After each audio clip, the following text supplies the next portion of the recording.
चला 2 मिनिटाच्या शॉर्टमध्ये का असना पण आज सकाळचं घाईमधलं रुटीन तुमच्यासोबत शेअर करते. 8:30 पर्यंत मला नवरबाचा डब्बा रेडी करून ठेवावा लागतो, त्यामुळे म्हटलं चला आज नवरबाच्या टिफिनचीच रेसिपी तुमच्यासोबत शेअर करूया. एकदम सिंपल पद्धतीचं आज मी त्यांच्या टिफिनसाठी जेवण बनवणार आहे, ते म्हणजे शेपूची भाजी आणि चपाती. जेव्हा पण मला नवरबाच्या टिफिनसाठी मोकळी भाजी बनवायची असते ना, ती अगोदरच मी रात्री निसून घेत असते, म्हणजे सकाळी लवकर मला ती भाजी 5 मिनिटांमध्ये बनवता येते.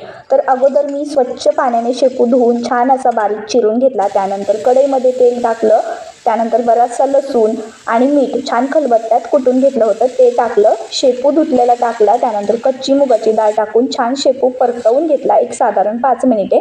त्यानंतर थोडासा पाण्याचा शिंतोडा मारला, झाकण ठेवून 5 मिनिटे शेपू वाफू दिला. त्यानंतर मस्त आतमधली मुगाची डाळ सुद्धा 5 मिनिटांनंतर शिजून जाते. तर पहा, मुगाची डाळ सुद्धा चांगली अशी शिजलेली आहे. तर आता वाफवून शेपू घेतलाय, मुगाची डाळ पण शिजलेली आहे. त्यामध्ये आता घरचे मसाले घालू, हळद, लाल तिखट, धना पावडर, काळं तिखट, चवीपुरतं मीठ आणि कच्च्या शेंगदाण्याचं आबडधोबड कुटलेलं शेंगदाण्याचं कूट. आता सर्व मसाले आणि आबडधोबड कुटलेलं शेंगदाण्याचं कूट घालून छान भाजी परतवून घेतली. तर तयार आहे मस्त साधी सोपी सिंपल पद्धतीने बनवलेली शेपूची भाजी. तर शेपूची भाजी बनवून झाल्यानंतर लगोलग इकडे चपात्या सुद्धा बनवायला घेतल्या. आता पटापट चपात्या बनवून घेते आणि त्यांच्या नाश्त्याची तयारी करून घेते. आता नाश्त्यामध्ये सर्वात सोपा नाश्ता म्हणजे कांदा पोहे. चला आता पटापट कांदा पोहे सुद्धा बनवून घेते. कांदा पोहे सुद्धा आपले बनवून झालेले आहेत. वरून मस्त अशी कोथिंबीर टाकायची आणि मस्त गरमागरम कांदा पोहे त्यांना खायला देते आणि मस्त त्यांचा डब्बा भरायला घेते.